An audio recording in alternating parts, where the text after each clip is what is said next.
día de hoy estamos conectados vía videoconferencia con los colegios de ingenieros de Arequipa y Huancayo, a quienes les damos también la más cordial bienvenida.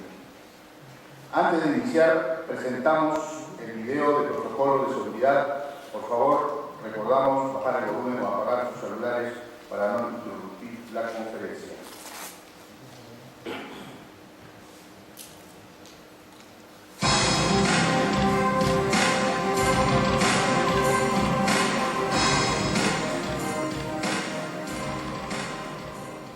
El Instituto de Ingenieros de Minas del Perú, comprometido con su seguridad, le da a conocer recomendaciones que deberá tomar en cuenta durante su permanencia en nuestra institución. En el primer piso, el doctor Montoya, un gran amigo desde muchos años, es bachiller, licenciado y magíster en Ciencias Físicas de la Universidad Nacional de Ingeniería. Cuenta con diploma de estudios especializados en física nuclear, doctor de tercer ciclo en física nuclear y de partículas, doctor de Estado en Ciencias Físicas de la Universidad París 11, en Francia, investigador del Instituto Peruano de Energía Nuclear IPEI, destacado por el IPEI desde el 1 de septiembre del 2009 al Centro Nacional de Planeamiento Estratégico, CEPLAN, para participar en la elaboración del Plan Bicentenario en el área de Ciencia y Tecnología. Actualmente se desempeña como profesor principal de la Universidad Nacional de Ingeniería. Se ha desempeñado también como profesor en la Universidad Nacional de Ingeniería, la Universidad Nacional de San Marcos, la Pontificia Universidad Católica del Perú, la Universidad Peruana Cayetano Heredia, entre otras instituciones. Asimismo, ha desempeñado cargos a diversos niveles en el IPEI, siendo presidente en el periodo 2001-2006. Se desempeñó como miembro del Consejo Directivo del Consejo Nacional de Ciencia, Tecnología e Innovación, COSITEC, en los años 2001 a 2005. Miembro de la Comisión de Investigación de la Facultad de Ciencias de la UNI en 1997, así como también miembro del Comité de Doctorado en Física de la Facultad de Ciencias de la UNI. Promovió la relación nuclear entre el Instituto Peruano de Energía Nuclear y la Universidad Nacional de Ingeniería y el Instituto de Enfermedades Neoplásicas, estrechando la colaboración interinstitucional y logró la creación de la maestría en Física Médica. Fue representante del Perú en el proyecto de maestría regional en Física Médica, organizado por el Organismo Internacional de Energía Atómica. Promovió y logró la creación de la Escuela Profesional de Ingeniería Física de la UNI, de la cual fue su primer director en los años 2000 al 2001. En 1992 fundó el Centro de Preparación para la Ciencia y la Tecnología, CEPRESIT, dedicado a la enseñanza de las ciencias desde la edad escolar. También ha desempeñado otras responsabilidades como colaborador en el artículo de opinión sobre ciencia y tecnología en diarios y revistas, conductor del programa de televisión Perú Umbrales Ciencia 2010, director del programa Encuentro por la Ciencia de Radio San Borja, fundador y coordinador del Encuentro Científico Internacional desde 1993. Habla de idiomas. Con ustedes, el doctor Roberto Montoya.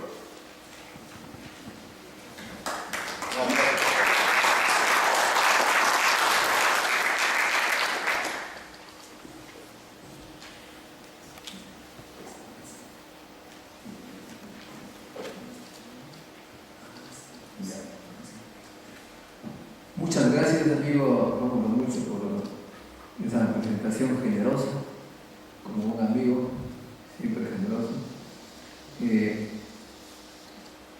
El título de esta charla va un poco en sentido contrario a los detractores de la minería, porque la minería puede proporcionarnos el agua. Quiero empezar esta charla contándoles una experiencia familiar.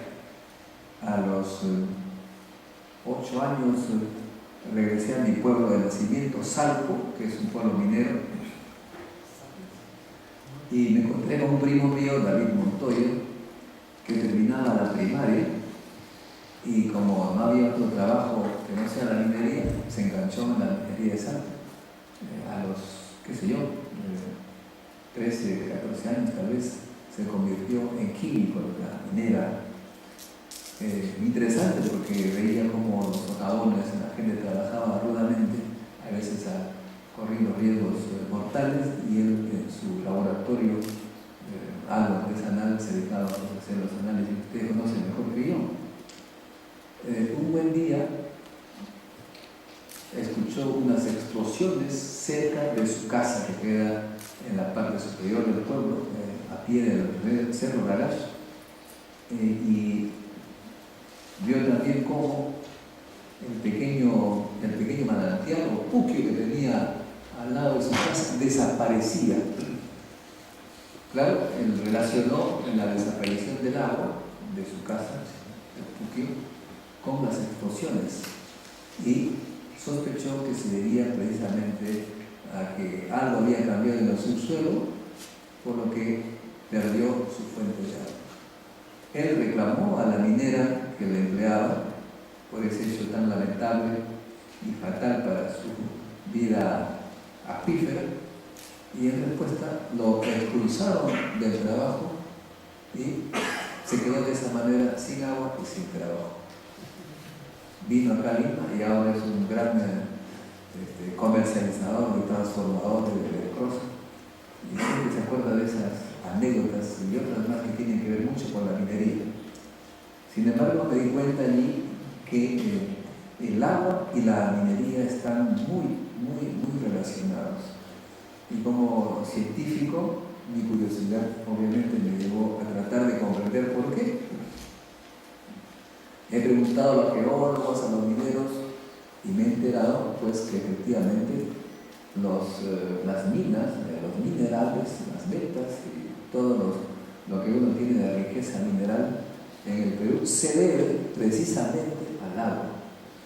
Que las aguas, primero, que viajan por los intersticios, las fallas geológicas, toda esa ruptura que ha producido el enorme movimiento telúrico al que nosotros estamos acostumbrados, ha producido fallas y una serie de lugares por donde transcurre el agua, y el agua ha llevado a los minerales justamente que los ha puesto donde nosotros, cuando ustedes nos encuentran.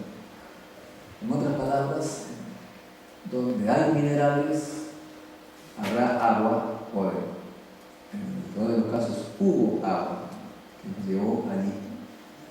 Eso significa que efectivamente las minas también son fuentes de agua.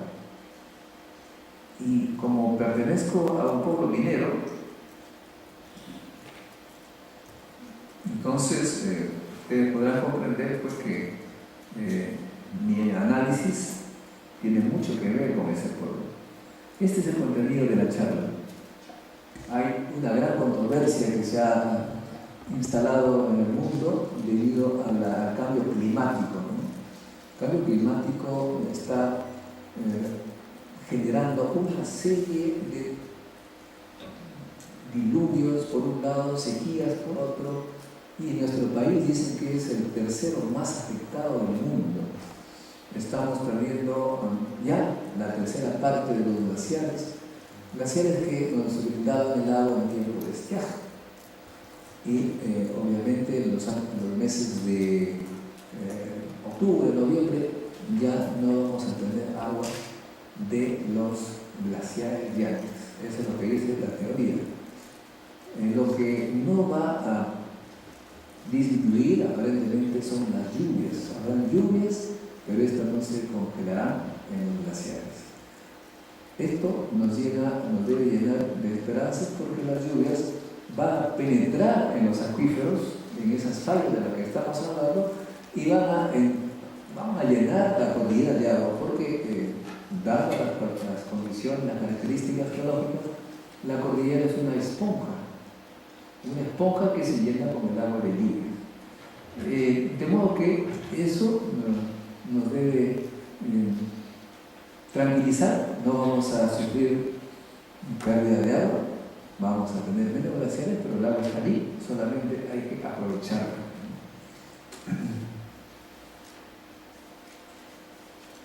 Este es un mapa hidrológico del Perú, no voy a hacer detalles porque además es muy pequeño, pero ya ustedes conocen pues también la cantidad increíble de cuencas hidrológicas del Perú. Ahora veamos más bien algunas fotos que seguramente para ustedes es bastante familiar. Se dice que en el 2030 ya no tendremos glaciares por encima de los 5.500 metros sobre el nivel del mar. Esto en base a estudios que han hecho las instituciones científicas peruanas en cooperación con el Instituto de Investigación para el Desarrollo, el IRB francés, instituto que recibió un premio el año pasado de la Red Internacional de Ciencia y Tecnología, porque es el único instituto extranjero que está instalado en el Perú y trabaja con instituciones peruanas en temas peruanos, como sabe Rómulo, que en un tiempo fue presidente del IGP. El Pastoruri, seguramente ustedes han ido algunos, por lo menos. Fui en el año 1965, viaje de promoción de Chimbote, Huaraz a Lima, y de Huaraz a Lima nos dimos un pequeño tiempo para desviarnos hacia Pastoruri y encontrar una cosa extraordinaria, lleno de nieve, lleno de hielo, etc. Pero fui hace 3 años y me di con la sorpresa de que prácticamente estaba sin hielo, comparativamente hablando con lo de 65. Lo mismo está ocurriendo con otros glaciares. El Huaytapallana, donde trabaja el Instituto Geofísico del Perú, va a desaparecer en el 2030. En fin, esos son los informes que se tienen sobre los glaciares, pero hay muchas formas de acuíferos. Acá tenemos una hermosa foto publicada en el Comercio de Yangaduco, ¿no? Hermosa laguna con mucha agua. Bueno, acá tenemos Choclo Coche, que da agua a Ica y que, dicho sea de paso, está contaminada por la minería antigua, y tenemos aquí acuíferos que están conectados con el de Ica y que eventualmente puede aprovecharse si es que se hace la remediación. En fin, hay pues varios usos que se ha dado a los acuíferos. Aquí tenemos los canales, las hidroeléctricas, y una cosa muy interesante, que donde uno hace un túnel, bueno, en la mayoría de los casos por lo menos, se encuentra agua en la cordillera, lo que muestra pues que efectivamente hay una lógica, la que he señalado hace un momento, en que la presencia de minerales se debe al agua que ha llevado, ¿no?, los metales de un lugar a otro y los ha colocado en las minas donde se encuentran ahora. Bueno, hay varios túneles que se han hecho y donde van los tuneleros encuentran agua, y se han hecho también, por supuesto, grandes represas como el de Pillones, que tiene 75 millones de metros cúbicos. En fin,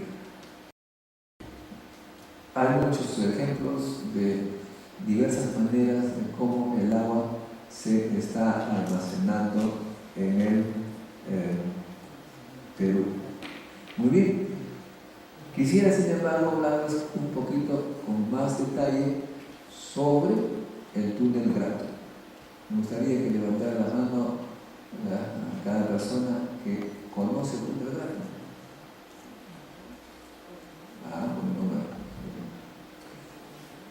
El túnel Grato fue construido allá por los años 50 por las minas Cazapalca. Resulta que en estas minas no se podía trabajar porque se llenaban de agua, y entonces los mineros ya no parecían mineros, sino más bien buzos, ¿no? Realmente estaban con el agua hasta el cuello, así literalmente, y como ya no podían trabajar, habían dos posibilidades: o deshacerse del agua o bien abandonar las minas. Claro, obviamente se tomó por la primera opción. ¿Cómo deshacerse del agua? Gran pregunta. Alguien tuvo una idea que para esa época parecía descabellada: hacer un túnel que comience pues por San Mateo, ahí, el pueblo de San Mateo, y que llegue hasta la parte inferior de la mina de Cazapalca. El pequeño detalle es que significa 11 kilómetros. Imagínense ustedes, 11 kilómetros, una cosa enorme. Empezaron a hacer los trabajos lentamente y a unos 3 kilómetros se encontraron con una tremenda falla por la cual surgía cualquier cantidad de agua, o sea, un pequeño riachuelo.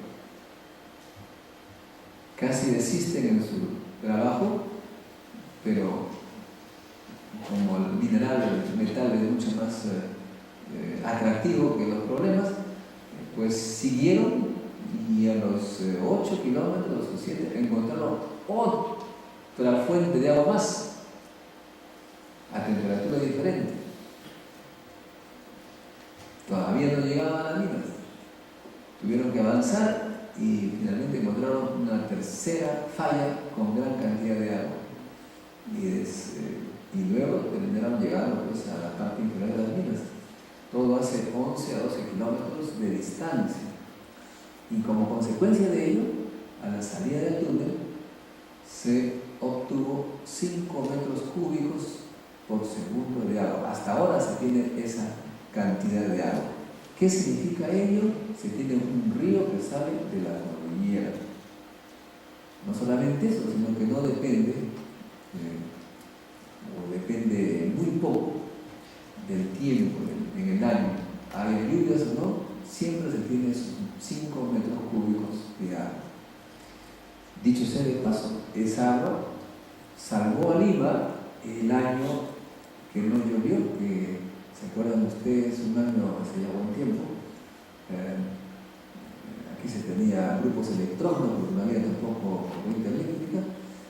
Pues el agua que venimos era íntegramente la que salía de ese túnel. Sin ese túnel debiéramos habernos cambiado de ciudad. Ese es el túnel. Aquí tienen ustedes una foto del túnel Grato, la salida del túnel Grato, que es una cosa increíblemente ruidosa. Acá está la unión de dos ríos, el río que viene de la parte derecha de ustedes, que baja del túnel, y la otra perpendicular, el otro río perpendicular es el que baja de la sierra. Y bueno, y es el agua que llega acá a mí. Como consecuencia de ello, el Instituto Peruano de Energía Nuclear, bajo contrato con CEDAPAL, hicieron el estudio para saber de dónde venía esa agua. Acuérdense que San Mateo está pues de este lado de la cordillera de los Andes, está en la cuenca de Rímac, y quisieron estudiar de dónde venía el agua. Para ello se utilizan las técnicas llamadas de hidrología isotópica. ¿En qué consiste esta técnica? Se mide el peso del agua. El peso del agua no siempre es el mismo, depende dónde cayó la lluvia del agua. Porque si es por evaporación, supongamos que empieza la evaporación en el mar, ¿no? A medida que este vapor de agua va subiendo y va cayendo, el agua que cae primero es la más pesada y la que va llegando a las partes altas es el agua más liviana. ¿De dónde viene la diferencia del agua? Viene de la composición isotópica. Ustedes saben que la fórmula del agua es H2O, 2 moléculas de hidrógeno y una de oxígeno. Pero el hidrógeno puede tener 3 tipos de peso, 3 pesos. Uno, el hidrógeno normal más abundante, el 2, llamado deuterio, y el tercero, tritio, el que está en menos cantidad. Igual el oxígeno, también hay una serie de isótopos. De modo que el agua que cae tiene diferentes pesos dependiendo de la altura. Los más pesados caen primero y los más livianos caen después. Haciendo fórmulas matemáticas, que no es momento de hacerlas, simplemente ustedes me van a creer, hay una fórmula que me señala que tal peso del agua corresponde a tal altura de caída de lluvia de esa agua. Midiendo el peso del agua que salía del túnel grande, uno encuentra que se trata de una lluvia que cayó un poco más de 1000 metros más arriba que el túnel, que la salida del túnel. Haciendo cálculos entonces para saber de qué se trata, se llega a la conclusión de que es agua que ha caído del otro lado de la cordillera y que ha usado las grandes fallas geológicas que atraviesan la cordillera para llegar a la cordillera occidental, a la cuenca occidental de la cordillera. En otras palabras, es un trasvase natural de agua a través de las fallas geológicas. Ello significa que a lo largo de toda la cordillera de los Andes se va a tener el mismo fenómeno. Es decir, cae la lluvia del lado oriental y se almacena en la cordillera.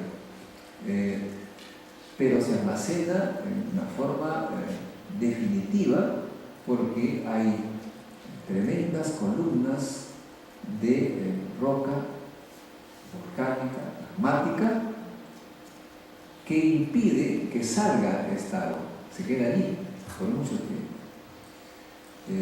Salvo que a alguien se le pueda hacer un túnel, es decir, a la gran placa se le hace un agujero y por ahí hay un desembalse del agua y se tiene un río, como hemos visto en el caso del túnel Grado. Y la lluvia que viene cada año va llenando lo que se pierde en el momento del estiaje. Esto quiere decir que en realidad en la cordillera de los Andes se puede tener agua permanentemente si es que se hacen los túneles en los lugares adecuados. ¿Y eso qué significa? Un estudio hidrogeológico, lo que está haciendo el Instituto Geológico Minero Metalúrgico en colaboración con el Instituto Peruano de Energía Nuclear. ¿Por qué el Instituto de Energía Nuclear? Porque es el que conoce las técnicas de la hidrología isotópica. Entonces, la combinación de estos dos esfuerzos nos debe permitir conocer a lo largo y ancho de todo el Perú los lugares donde podríamos nosotros hacer túneles para conseguir agua. La primera vez que hablé sobre este tema, que está inspirado en gran parte de mi experiencia de la infancia en este pueblo minero, puedo contar otra cosa, pero no tendríamos tiempo. La primera vez que hablé ante profesionales fue hace unos 10 años en un congreso internacional de ICA. Le llamé la cordillera esponja de agua. Y hablé pues de estos túneles de agua en este congreso internacional. Se me acercó un español y me dijo: doctor Montoya, usted me ha robado la película. Así le digo: ¿por qué? Pero yo iba a hablar de lo mismo. Pero tú vienes de España y no tienes cordillera. No solamente de España, vengo de las Islas Canarias y de Tenerife. Y le digo: pero ahí, ¿qué vas a tener? No tienes ninguna cordillera. Se rió el español y me dijo: no necesitas una cordillera para llenar agua de lluvia. Y bueno, y me mostró, luego también en la conferencia, que en Tenerife, estas islas, no hay ríos, no tienen ríos. Llueve, pero no hay ríos.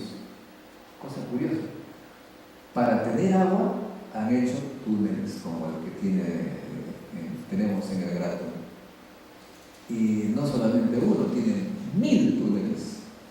O sea, esas islas están totalmente agujereadas, como que si fuese queso suizo. Muy bien. Yo obviamente me metí a la internet para ver qué información había. Ustedes también lo pueden hacer, ponen en el Google ahora, donde sale todo, la palabra galerías de agua y encuentran Tenerife.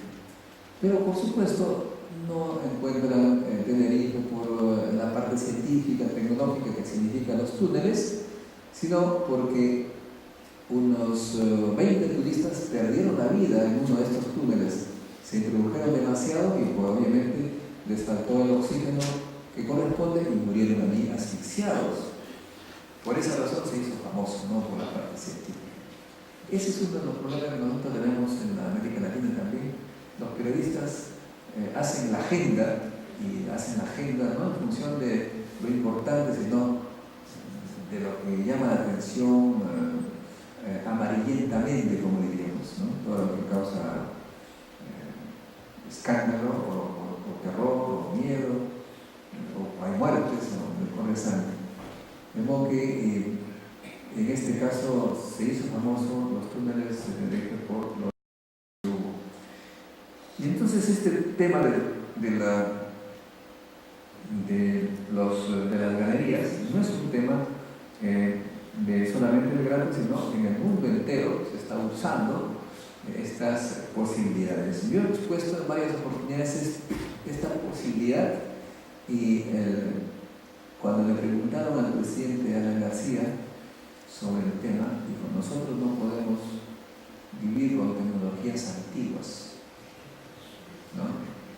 Nosotros tenemos que comprarle a los coreanos por un montón de millones de dólares, eso es mis palabras, por supuesto, los desalinizadores de agua. Tecnología totalmente extranjera y que requiere cada año repuestos. No sé por qué razón tienen siempre sus gustos los gobernantes de querer comprar cosas extranjeras y no adoptar en un país minero donde hay tuneleros en gran cantidad, con mi amigo Rómulo, que sería muy feliz haciendo explotar su dinamita, ¿no? Tendrían increíblemente fácil hacer túneles y sacar agua, ¿no? ¿Esa es una tecnología antigua? No. La mejor tecnología, como ustedes saben, es la que cuesta menos, la que no requiere mantenimiento, ni tampoco repuestos, y es eterna. Ustedes hacen un túnel como el Grato y se acabó, para toda la vida tienen agua gratis, sin gran mantenimiento. Esa es la tecnología, no porque hay maquinarias, electricidad, etc. No, es la emergencia. Dicho sea de paso, eso me hace recordar a un chiste sobre la convocatoria a un concurso de las naves espaciales donde no hay gravedad. Se requería inventar un lapicero para escribir en una situación de falta de gravedad. Ustedes saben que estos lapiceritos necesitan gravedad para funcionar, porque si uno los pone al revés no funciona. Entonces, buscando un lapicero que sea apropiado para escribir arriba en el espacio. De que un muchacho dice: pero ustedes están buscando cosas complejas. Yo ya tengo ese invento. Y se lo dio. ¿Qué cosa era? Un lápiz. Entonces hay que dar un lápiz a Alan García para mostrarle que las soluciones tecnológicas mejores no son las más costosas, sino aquellas que son más baratas y son eficientes. Bueno, entonces,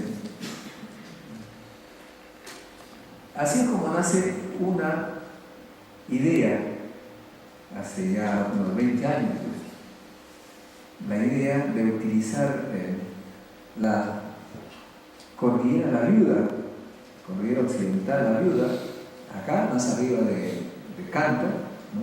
El río Chillón. Allí hay varios acuíferos, o sea, una especie de planicie, de puna, donde hay varias laguниtas, y que podríamos hacer un túnel justo debajo de las lagunas para tener agua, pero aprovecharíamos además los acuíferos que están en el camino, ¿no? Acá tenemos el Alcoy, que es un nevado en esa región.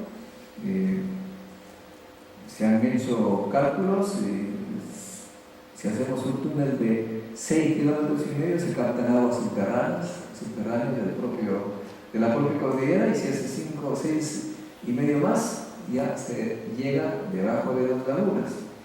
Con ellas se tendría 84 millones de metros cúbicos en periodos secos que servirían para Lima Norte, que está creciendo con tanta pujanza, y además de agua se podría hacer hidroeléctricas, una serie de 3 o 4 para sumar algo así como 150 megavatios.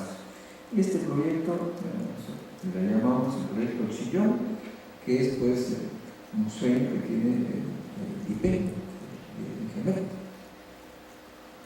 Acá tenemos al ingeniero Flores, Guillermo Flores, minero, y como él mismo se titula, tunelero, es decir, que estaba él en su campo. Él fue presidente del Instituto Peruano de Energía Nuclear y le encantó el proyecto, está feliz. Después hizo una pequeña ONG para llevar a cabo su proyecto, pero los gobernantes dicen porque mejor desalación. Tenemos aquí un cuadradito rojo, que es la parte superior de la cuenca del Chillón, y ese cuadrito rojo señala la zona donde se construiría este túnel que comenzaría pues a una altura de 4.100 metros sobre el nivel del mar en el río Chillón.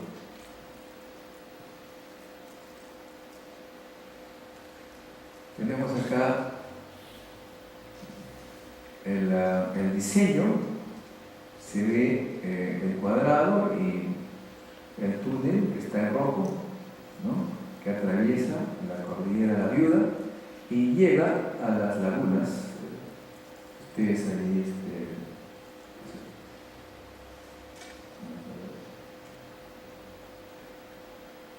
este es el túnel, aquí empieza 6,5 kilómetros, aquí hay agua y luego llega debajo de las lagunas, ¿no?, y se tendría pues, la cantidad de agua necesaria para las necesidades.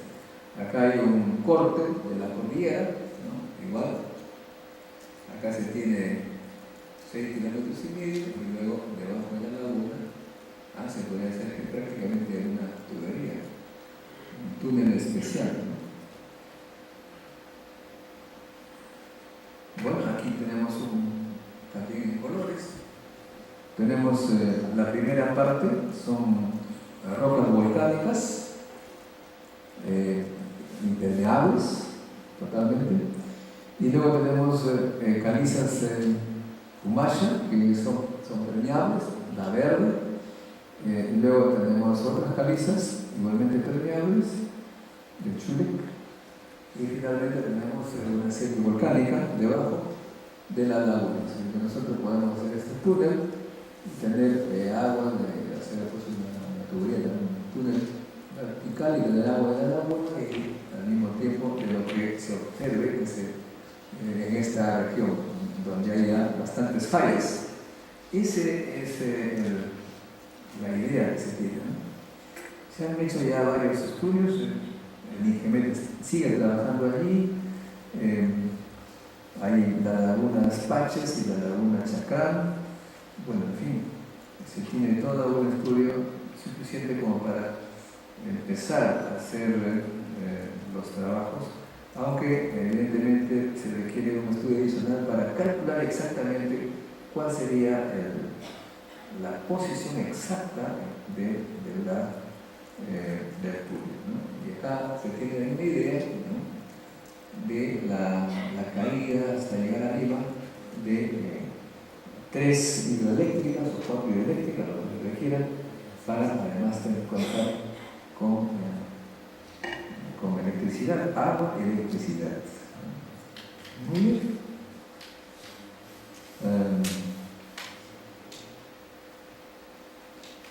Esa es la idea que quería presentarles.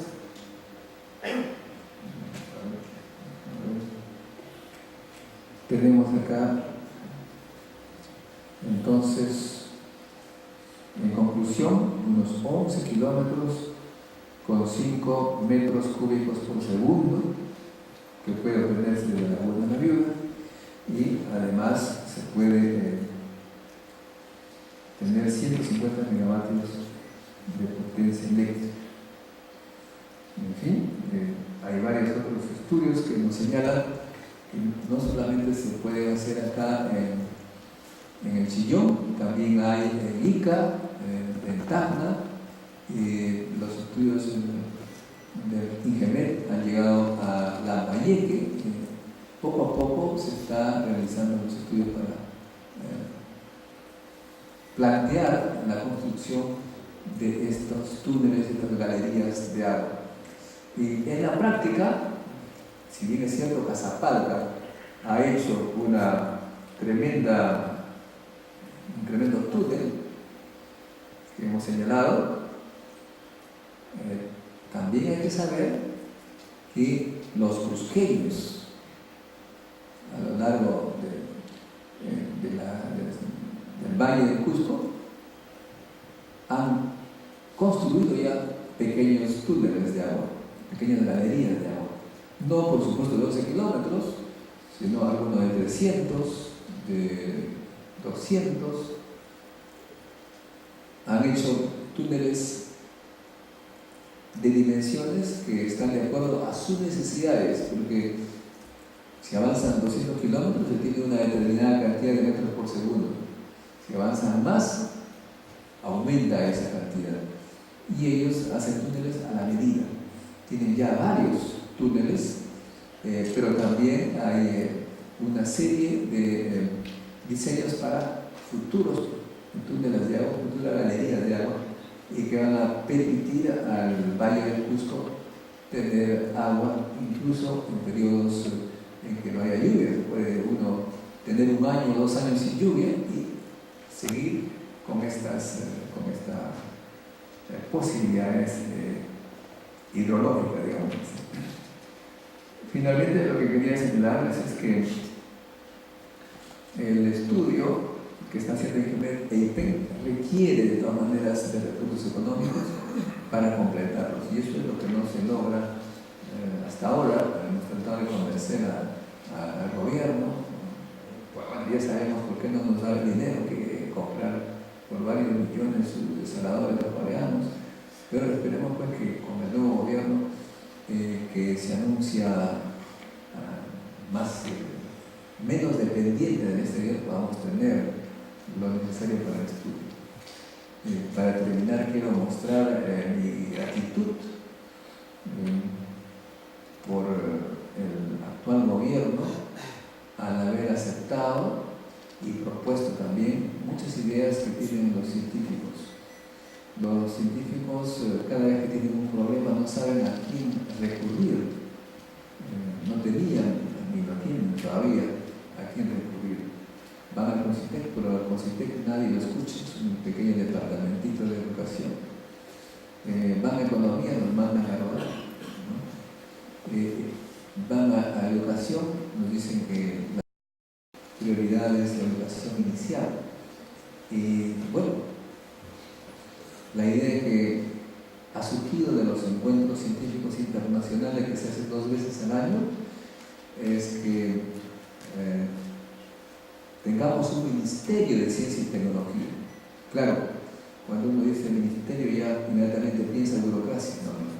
Se trata en realidad de un ministerio que reduzca la burocracia. Tenemos en el Perú varios microinstitutos, cada uno con su jefe personal, su jefe de logística, su auditor, y son pequeñitos los institutos.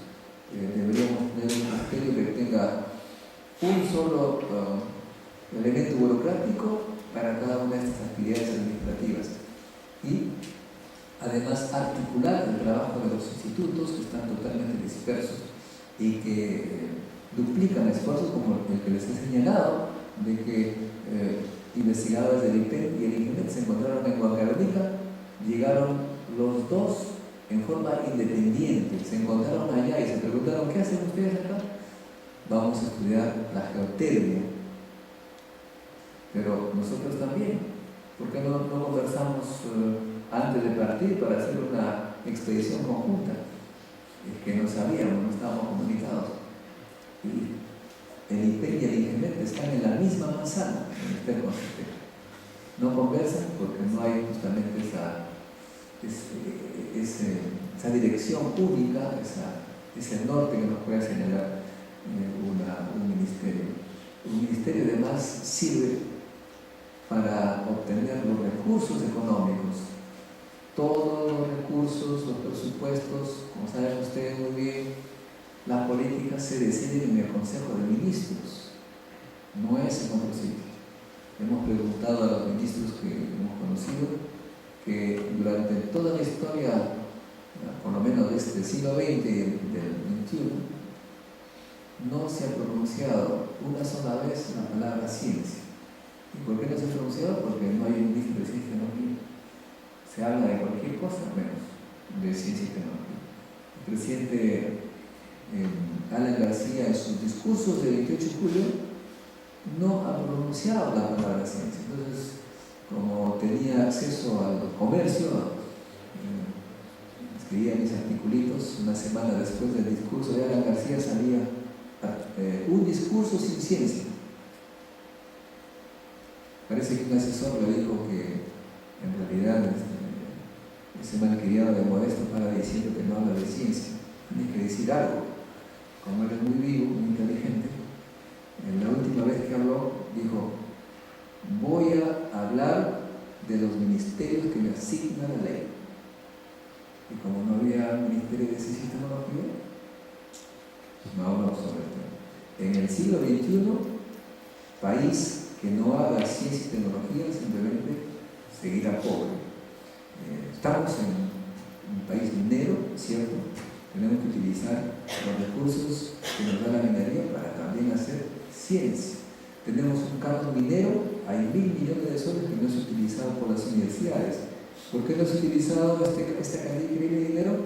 Porque las normas están para no utilizarlo. Una serie de normas que no voy a repetirlas ahora, sería muy largo. ¿Y por qué no se cambian las normas? Porque no hay un ministerio que resuelva los problemas de normativas. No se trata solamente de plata, se trata de un ente pensante y que tenga poder y que esté en el Consejo de Ministros. El IP, el INGEMET y todo lo demás no pueden incorporar nuevos científicos porque todos los años sale una ley que dice prohibido nombrar gente en el Estado, salvo aquellos que tienen ley, y dice taxativamente cómo son los policías, los militares, los jueces, los diplomáticos, etc. Este año han dado una ley de carrera, pero no por lo... Me llamaron a propósito, un día me llaman por teléfono y dicen: Modesto, al fin, la ley que tanto tú estás reclamando, ya tienes ley, ahora puedes contratar gente. Ha salido una ley de la carrera del INPE. Perdón, te digo: perdón, tú trabajas en el INPE, no en el INPE.